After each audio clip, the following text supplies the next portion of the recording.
In front of me is HONOR Magic5 Lite, and today I would like to show you how you can operate voice recorder.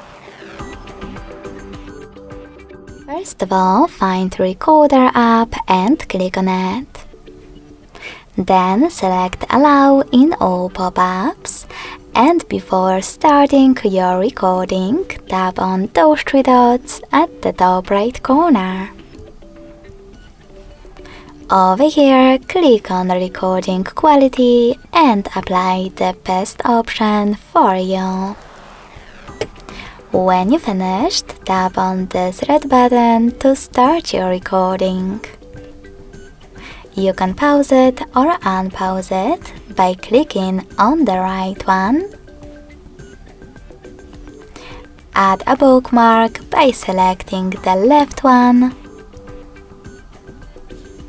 Or end it and save it by tapping on the middle one. As you can see, my recording was successfully created. If you want to play it, click on it. You can pause it.